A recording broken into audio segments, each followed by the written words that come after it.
మన తెలుగు సంస్కృతి ఛానల్కి స్వాగతం.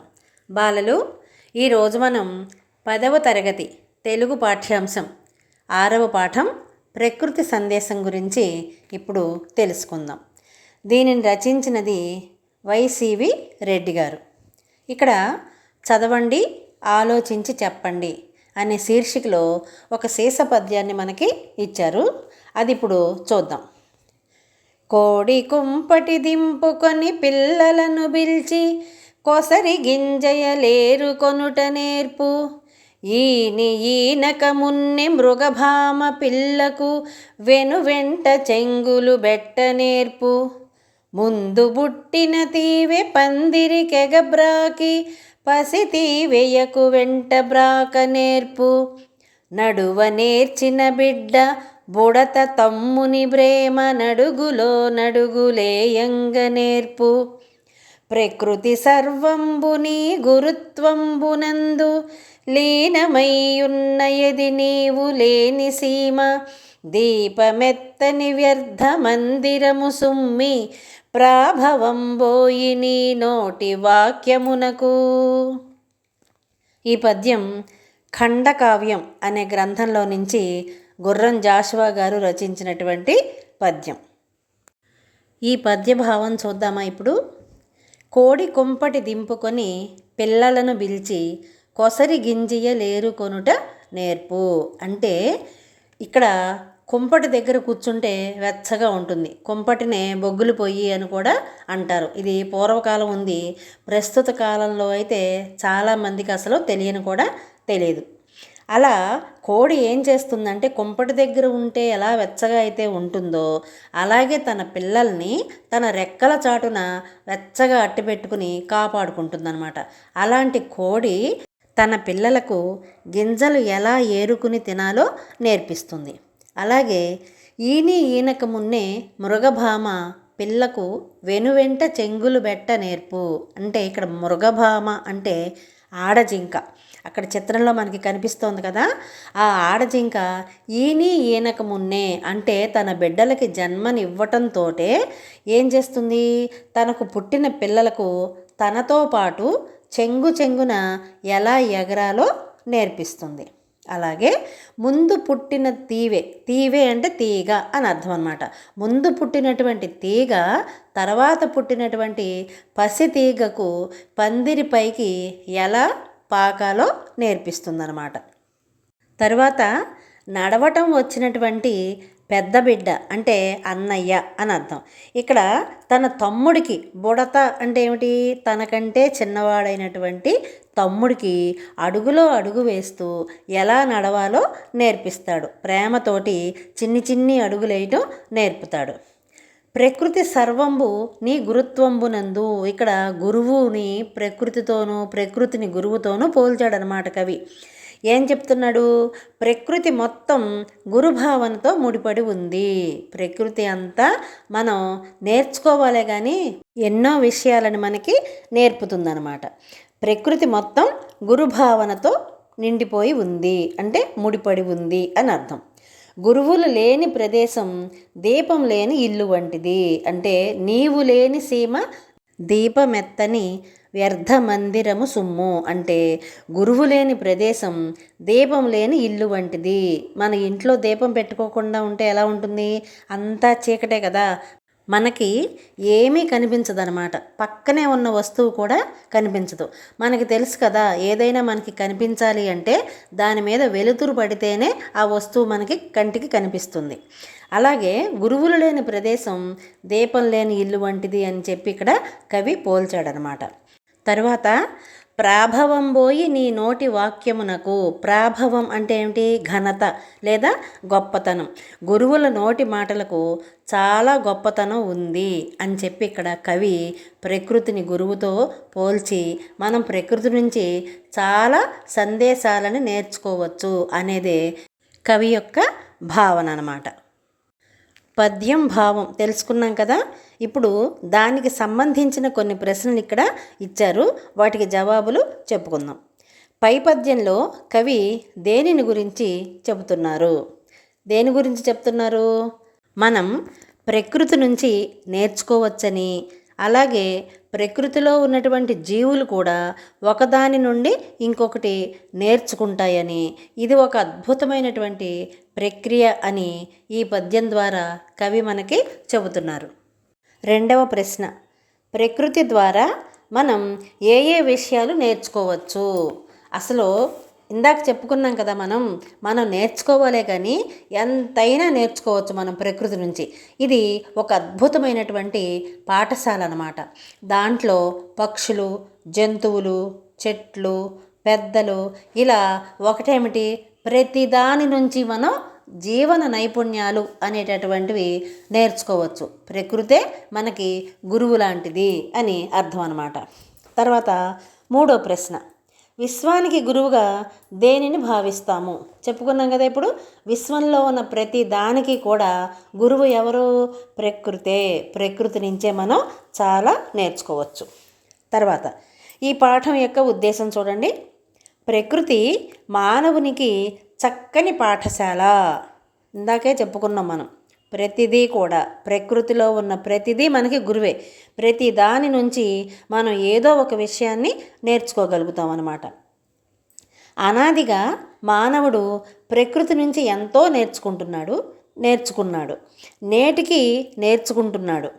ప్రకృతిలోని చెట్టు, పుట్ట, ఇలా ప్రతిదీ కూడా మనిషికి ఎన్నో సందేశాలని ఇస్తుంది. సందేశం అంటే ఏమిటి? ఒక మంచి విషయాన్ని బోధించడం అన్నమాట.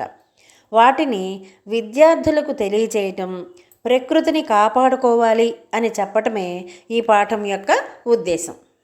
ఇప్పుడు కవి పరిచయం చూద్దాం. అభ్యుదయ కవిగా, రచయితగా పేరుగాంచినటువంటి శ్రీ వైసివి రెడ్డి గారి పూర్తి పేరు ఎమ్మనూరు చినవెంకట రెడ్డి. ఈయన కడప జిల్లాలో ఉన్నటువంటి బోనాల అనే గ్రామంలో జన్మించారు. జన్మించడం అంటే తెలుసు కదా, పుట్టడం అన్నమాట.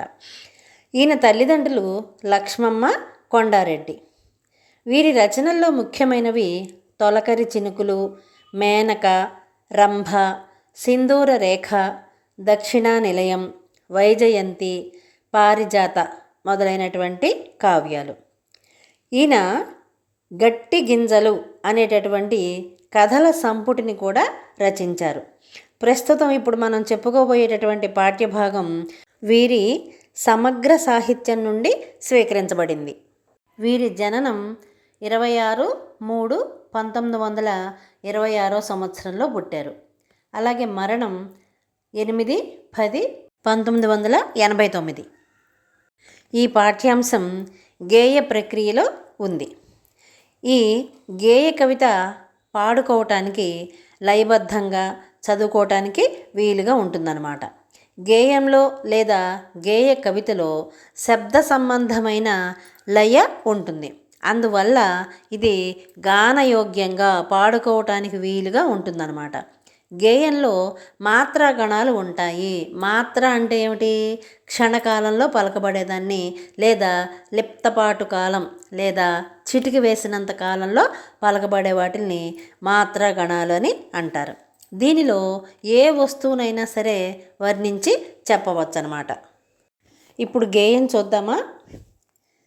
గిరిధరి ముకుర కందర సరోవరములను అరవిచ్చు విరుల సంబరమైన తుమ్మెదలు, వాసంత వేళ విభ్రమ కంచుకితమైన సహకార మంజరి సహకారములు, పికములందించే సందేశముల్ సంస్కృతి సదన మంజుల గానముల్, ఆవేశగమనలై ఆలింగనము చేసే గిరి శిఖరముల సుందర మేఘమాలికలు, కొండ కోనలలోన నిండుగా పుష్పించి అల్లి బిల్లిగ చెట్ల నల్లు కొన్నల తాళి, అనుశాసనమునిచ్చెరా మధురమౌ ఐక్యతను కాంక్షించెరా,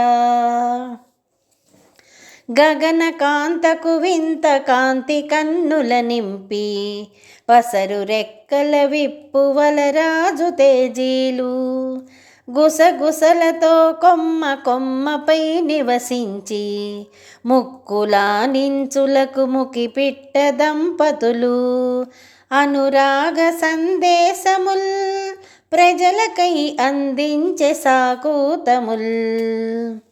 జరఠారుణ చెవులు కరిగిపోయెడి వేళ పురి విప్పి నాట్యముల్ పోహలించెడి నెమ్మి.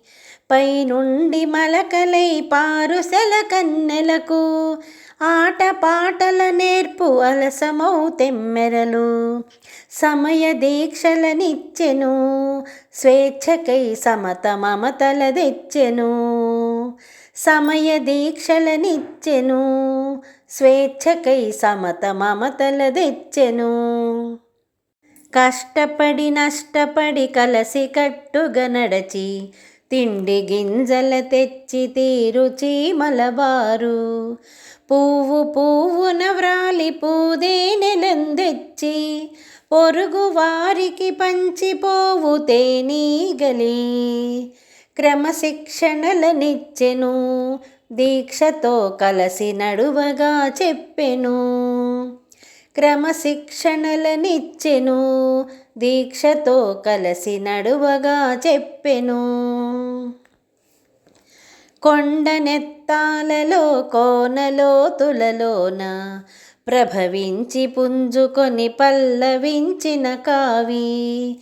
ఒక కొమ్మలో పుట్టి ఒక రెమ్మలో విడిగి అందాల చిందించు అరవిరుల నెత్తావి. కదలిపోయెను కవితలై మానవుల గతికి చక్కని బాటలై. కదిలిపోయెను కవితలై మానవుల గతికి చక్కని బాటలై. సర్వులకు అనురాగ సారమందింపగా మతములన్నీయు ఒక్క మమతకై పుట్టినవి. కుటిల బుద్ధులు కొందరిటుబల్కి అటుబల్కి సమరాలు కల్పించి చంపినారిది వరకు.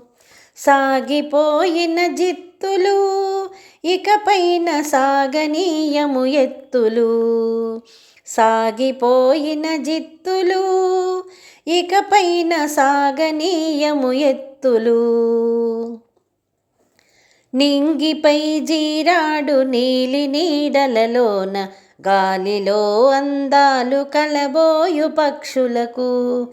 రేయనక పగలనక కాయ కష్టము జేయు కార్మికులు కర్షకులు కలిసి పలికిరి నేడు. సమతకై పోరాడగా ఈ నేల శాంతి సౌఖ్యము నింపగా.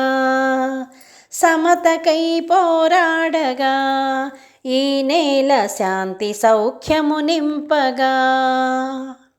ఇప్పుడు గేయం యొక్క భావం చూద్దామా. గిరిధరి ముకుర కందర సరోవరములను అరవిచ్చు విరుల సంబరమైన తుమ్మెదలు. అంటే ఇక్కడ ముకురము అంటే అద్దం అని అర్థం. అద్దం ఏం చేస్తుంది? మనం ఏ వస్తువుని పెడితే ఆ వస్తువుని స్పష్టంగా స్వచ్ఛంగా నిర్మలంగా చూపిస్తుందన్నమాట. అలాగే ఇక్కడ పర్వత సానువుల్లోని అద్దాల వంటి నిర్మలమైనటువంటి సరస్సులలో విచ్చుకున్నటువంటి తామర పువ్వులు తుమ్మెదలకు సంతోషాన్ని పంచుతున్నాయట. అలాగే వాసంత వేళ విభ్రమ కంచుకితమైన సహకార మంజరీ సహకారములు పికములు అందించే సందేశముల్ సంస్కృతి సదన మంజుల గానముల్. అంటే పికము అంటే కోకిల. ఈ కోకిల ఏం చేస్తుంది? వసంతకాలంలో వచ్చి వీణులు విందుగా మనకి చక్కని పాటల్లాగా దాని యొక్క కోతలు మృదు మధురంగా ఉంటాయి అన్నమాట. మంజుల గానముల్ అంటే మధురమైనటువంటి పాటలు. ఇది పాటలు ఎప్పుడు పాడుతుంది? వసంత ఋతువు వచ్చినప్పుడు పాడుతుంది. అంటే చైత్రమాసంలో మనకి ఉగాది పండుగ వస్తుంది కదా, ఆ సమయంలో అన్నమాట.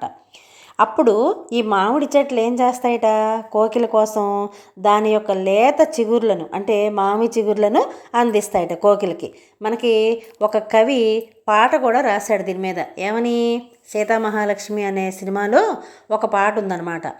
మామి చిగురు తినగానే కోయిల పలికేనా, కోయిల పలికేనా, కోయిల గొంతు వినగానే మామి చిగురు తొడిగేనా. దీని ద్వారా మనకి ఏం తెలుస్తోంది? ఈ మామిడి చెట్టు కోకిల కోసం తన లేత మామి చిగుర్లని అందిస్తోంది.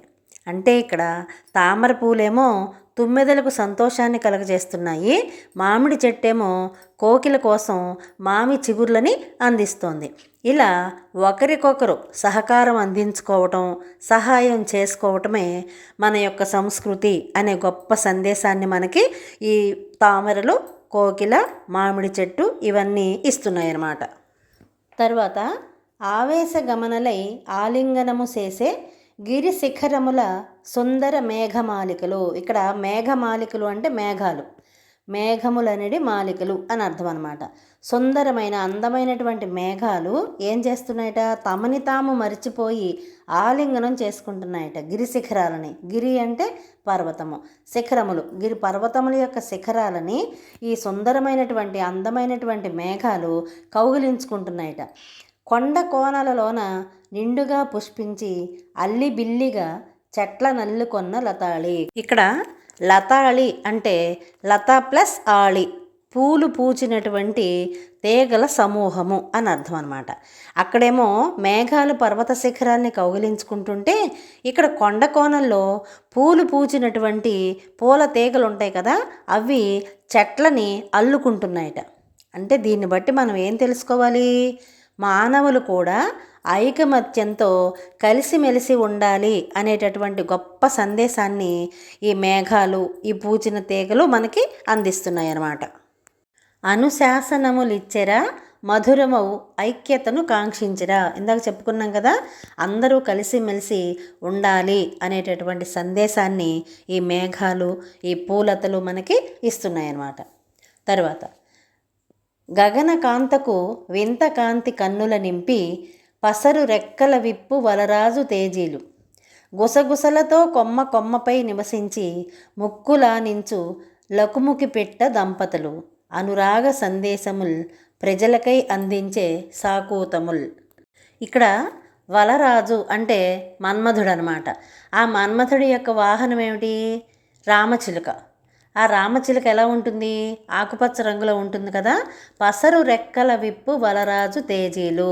ఆకుపచ్చని రెక్కలు ఉన్నటువంటి వలరాజు అంటే మన్మధుని యొక్క వాహనమైనటువంటి రామచిలుకలు ఏం చేస్తున్నాయట? గగనకాంతకు వింత కాంతి కన్నుల నింపి. గగనకాంత, గగనము అంటే ఆకాశం, కాంత అంటే స్త్రీ. గగనకాంతకు ఆకాశము అనేటటువంటి స్త్రీకి వింత కాంతి కన్నుల నింపి అంటే ఆవిడ కన్నులలో వింత కాంతిని, ఒక రకమైనటువంటి మెరుపుని నింపుతున్నాయట. జరఠారుణ చెవులు కరిగిపోయేడి వేళ పురివిప్పి నాట్యముల్ పోహళించెడి నెమ్మి. ఇక్కడ నెమ్మి అంటే నెమలి అని అర్థం. జరటారుణ చెవులు అంటే మబ్బు పట్టినటువంటి వేళ ఆనందంతో నెమళ్ళు ఏం చేస్తాయి? పురివిప్పి నాట్యం చేస్తాయి. ఇది మనకి చిన్నప్పటి నుంచి తెలిసిన విషయమే కదా.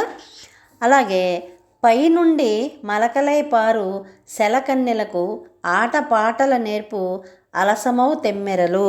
తెమ్మెరలు అంటే ఇక్కడ అర్థం ఏమిటి? చిరుగాలులు అని అర్థం. తెమ్మెరలు అంటే అంటే వేగంగా వీచే గాలి కాకుండా నిదానంగా అప్పుడప్పుడు వీస్తుంది చూసారా, దాన్ని తెమ్మెరలు అని అంటారు. ఈ తెమ్మెరలు ఏం చేస్తున్నాయట? కొండలపై నుండి దూకుతూ మలుపులు తిరుగుతూ వయ్యారంగా వచ్చేటటువంటి సెలయేటి కన్యలు, అంటే సెలయేరుని ఇక్కడ కన్యలతోటి పోల్చాడనమాట కవి. ఆ సెలయేటి కన్యలకు చిరుగాలులు ఆటపాటలు నేర్పుతున్నాయట. ఇవి ఈ మనుషులంతా స్వేచ్ఛ, సమత, మమత అంటే ప్రేమానురాగాలతో సాగిపోవాలి, జీవించాలి అనే సందేశాన్ని మనకి ఇస్తున్నాయి అన్నమాట. సమయ దీక్షలనిచ్చెను స్వేచ్ఛకై సమత మమతల తెచ్చెను. సమయాన్ని దీక్షగా, పట్టుదలగా సద్వినియోగం చేసుకోవాలి. వృధాగా పనికిరాని మాటలతో కాలక్షేపం చేయడం వల్ల దానివల్ల ఉపయోగం ఏమీ లేదు. ఒక మార్కు కలిసి రాదు, ఒక రూపాయి కలిసి రాదు. అందుకోసం మనం సమయాన్ని ఎందుకు అనవసరంగా వృధాగా పాడు చేసుకోవటం? ఇచ్చిన సమయాన్ని సద్వినియోగం చేసుకున్నవాడే తెలివైనవాడు. ఇక్కడ సమయాన్ని సద్వినియోగం చేసుకోవాలి. స్వేచ్ఛ, సమత, మమత ఈ లక్షణాలతో చక్కగా అందరితో కలిసిమెలిసి జీవించాలి అని కవి చెబుతున్నారు. కష్టపడి నష్టపడి కలిసికట్టుగా నడచి తిండి గింజల తెచ్చి తీరు చీమల బారు పువ్వు పువ్వున వ్రాలి పూదేనెలందెచ్చి పొరుగు వారికి పంచిపోవు తేనీగలీ క్రమశిక్షణలనిచ్చెను దీక్షతో కలిసి నడువగా చెప్పెను. ఇక్కడ చూడండి, చీమలు ఏం చేస్తాయి? చాలా కష్టాలు పడతాయి. వేసవికాలం అంతా కష్టపడుతూనే ఉంటాయి అన్నమాట. చీమల్ని చూసి మనం చాలా నేర్చుకోవాలి. ఐకమత్యంగా ఉండటం, ఎదురు బొదురు పడితే చూస్తూ ఉండండి. మీరు ఎప్పుడైనా చీమలు పాకుతున్నప్పుడు మీ ఇంట్లో కానీ ఎక్కడైనా సరే చీమలు పాకేటప్పుడు మీరు చూస్తూ ఉండండి. ఎదురు పడిన ప్రతి చీమని కూడా ఇంకొక చీమ తాకి అంటే ముట్టుకొని పక్కకి పెడుతుందన్నమాట. అంతేకాకుండా అవన్నీ చక్కగా క్రమశిక్షణతోటి ఒక వరుసలో వెడుతూ ఉంటాయి. ముందు చూపుతో ఆహారాన్ని దాచుకుంటాయి, భద్రపరుచుకుంటాయి అన్నమాట. వేసవికాలం అంతా కష్టపడి వర్షాకాలంలో పాకటానికి ఉండదు కదా, తడిగా ఉంటుంది. దానివల్ల ముందు చూపుతోటి ఏం చేస్తాయి? అవి ముందు కాలానికి సరిపడా ఆహారాన్ని కూడా వేసవి కాలంలోనే దాచుకుంటాయి అన్నమాట. అలాగే తేనెటీగలు ఏం చేస్తాయి? పాపం ప్రతి పువ్వు నుంచి తేనెను సేకరిస్తాయి. కొన్ని మైళ్ళ దూరం ప్రయాణం చేసి ఆ పువ్వుల్లో ఉన్నటువంటి మకరందాన్ని సేకరించి కూడబెట్టి తేనె పట్టులుగా భద్రపరుస్తాయి. అవి ఏం చేస్తాయి? చివరికి ఒక్క బొట్టు తేనె కూడా ఆ తేనెటీగలు తాగవు. అవన్నీ కూడా ఇతరుల కోసమే పంచుతాయి అన్నమాట. వాళ్ళకే ఇతరులకే ఇచ్చేస్తాయి. ఇవేం చేస్తాయి? మనకి క్రమశిక్షణ, కలిసికట్టుగా ఉండాలని చెప్పి మన జాతికి చెప్తున్నాయి అన్నమాట. కొండ నెత్తాలలో కోన లోతులలోన ప్రభవించి పుంజుకొని పల్లవించిన కావి ఒక కొమ్మలో పుట్టి ఒక రెమ్మలో విడిగి అందాల చిందించు అరవిరుల నెత్తావి కదలిపోయెను కవితలై మానవుల గతికి చక్కని బాటలై. రెండు కొండల మధ్య ఉండే లోతైన ప్రదేశాన్ని లోయ అని అంటారనమాట. ఇక్కడ కొండల మధ్యలో కోనల లోతుల్లో ప్రభవించి పుంజుకొని పల్లవించిన కావి అంటే వ్యాపిస్తున్నటువంటి ఎర్రని కాంతి. కావి అంటే ఎర్రని కాంతి ఏం చేస్తుంది? కొమ్మలలో రెమ్మలలో అందాలు చిందిస్తూ అరవిరిసినటువంటి పుష్పాలలాగా, ఆ పుష్పాల నుంచి వచ్చేటటువంటి సువాసనలాగా లేదా పరిమళంలాగా. ఇక్కడ నెత్తావి అని ఉంది కదా, నెత్తావి అంటే అర్థం సువాసన లేదా పరిమళం అని అర్థం అనమాట. ఆ సువాసనలాగా ఒక కవితలాగా కదలిపోయిన కవితలై అంటే ఒక కవితలాగా మానవుల గతికి చక్కని బాటలాగా. బాట అంటే ఏంటి? దారి, మార్గం. మానవుల జీవన గమనానికి ఒక చక్కటి దారులని చూపిస్తున్నాయట. తర్వాత సర్వులకు అనురాగ సారమందింపగా మతములన్నీయు ఒక్క మమతకై పుట్టినవి కుటిల బుద్ధులు కొందరిటుబల్కి అటుబల్కి సమరాలు కల్పించి చంపినారిది వరకు సాగిపోయిన జిత్తులు ఇకపైన సాగనీయము ఎత్తులు. సర్వులకు అంటే అందరికీ, అనురాగ సారమందింపగా అంటే ప్రేమ అనురాగాలు అనేవి పంచటానికి, మతములన్నీ ఒక్క మమతకై పుట్టినవి. ఈ మతాలన్నీ కూడా పుట్టాయి అన్నమాట. మన పెద్దవాళ్ళు చెప్తూ ఉంటారు కదా, మానవత్వమే అసలైన మతము అని. కానీ ప్రస్తుతం ప్రపంచవ్యాప్తంగా అన్ని మతాల వాళ్ళు కొట్టుకుంటున్నారు. కొంతమంది అయితే నడి రోడ్డు మీద కూడా నరికేస్తున్నారు జనాల్ని. మొన్న ఈ మధ్య చాలా దేశాల్లో మరి మత కలహాలు, ఒక మతం వాళ్ళు ఇంకొక మతం వాళ్ళని చంపేసేయటం, ఇలా చాలా రకరకాలుగా జరుగుతున్నాయి కదా. కానీ అవన్నీ కూడా చెయ్యకూడదు. తర్వాత కుటిల బుద్ధులు కొందరు ఇటుబలికి అటుబలికి సమరాలు కల్పించి చంపినారు ఇది వరకు. కుటిల బుద్ధులు అంటే ఏమిటి? చెడ్డ బుద్ధి కలిగినటువంటి వాళ్ళు మత గ్రంథాలలో ఉన్నటువంటి విషయాలని వక్రభాష్యాలు చెప్తున్నారు. వక్రభాష్యాలు అంటే ఏంటి? గ్రంథంలో చెప్పినట్లుగా కాకుండా వీళ్ళకి అనుకూలంగా దాన్ని మార్చేసుకుని చెప్పటం అన్నమాట. అది దానివల్ల ఎదుటి వాళ్ళకి చెడు కలగచ్చు కదా, అందుకని అలాంటిది చేయకూడదు. అంతేకాకుండా ఎన్నో ఎత్తులు వేసి జిత్తులు చేసి మతాల మధ్యలో చిచ్చులు పెట్టి ఎందరి చావులకో కారణమైపోతున్నారు. ఇప్పుడు కూడా ప్రస్తుతం మన ప్రపంచంలో ఇలాంటి పరిస్థితే కొనసాగుతోంది. ఇలాంటివి ఇక్కడ ఇక మీదట సాగవు, అంటే జరగవు, జరగనివ్వము అని చెప్పి కవి యొక్క భావన. నింగిపై జీరాడు నీలి నీడలలోన గాలిలో అందాలు కలబోయు పక్షులకు. అంటే నింగి అంటే ఆకాశం. ఆకాశంలో నీలి నీడలు అంటే ఏమిటి? ఇక్కడ నీలి మేఘాల కింద అందంగా ఎగిరేటటువంటి పక్షులు రేయనక పగలనక కాయ కష్టము చేయు కార్మికులు కర్షకులు కలిసి పలికిరి నేడు. రాత్రనక పగలనక చాలామంది చూడండి అసలు కష్టపడుతూనే ఉంటారు. కష్టపడకపోతే వాళ్ళకి తినడానికి తిండి కూడా దొరకదనమాట. కొంతమంది ఏమో కడుపు నిండా తిండి పెట్టి తినండ్రా బాబు అంటే వాళ్ళు ఏం చేస్తున్నారు? తిన్నంత తిని పడేసినంత పడేస్తున్నారు. అది ఆ పడేసిన ఆహారాన్ని పండించాలి అంటే ఒక రైతు ఎంత కష్టపడతాడో తెలుసుకుంటే ఒక్క మెతుకు అన్నం కూడా ఎవరు పడేయమన్నమాట. దాని విలువ తెలియక ఇష్టం వచ్చినట్టుగా పడేసేస్తున్నారు. ఇక్కడ రాత్రనక పగలనక కష్టపడేటటువంటి కార్మికులు అంటే పరిశ్రమల్లో పనిచేసేవాళ్ళు, కర్షకులు అంటే రైతులు పంటలు పండించేటటువంటి వ్యవసాయదారులు అన్నమాట. వీళ్ళందరూ కలిసి ఈ ప్రపంచంలో సమానత్వాన్ని సాధించాలి. అంటే సమతకై పోరాడగా ఈ నేల శాంతి సౌఖ్యము నింపగా. అంటే ఈ ప్రపంచంలో సమానత్వాన్ని సాధించాలి, శాంతి సౌఖ్యాలను నెలకొల్పాలి అని చెప్పి వీళ్ళందరూ కూడా రాత్రనక పగలనక కష్టపడుతున్నారనమాట. చూడండి మరి ఎంతమంది ఎన్ని కష్టాలు పడుతుంటే, రైతులు ఎంత కష్టపడి పగలనక రాత్రనక కష్టపడి పంటలు పండిస్తుంటే మనం కడుపు నిండా అన్నం తింటున్నాం. చాలామంది తినే ఆహార పదార్థాలని వృధా చేసేస్తున్నారనమాట.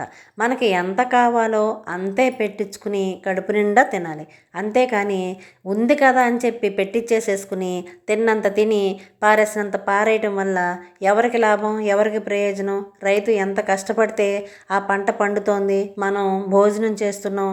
ఈ విషయాలన్నీ గమనించుకుంటే చక్కగా పారేయకుండా ఉండొచ్చు. ఇప్పుడు చూడండి, హోటల్స్కి వెళ్తారు కొంతమంది. ఏం చేస్తారు?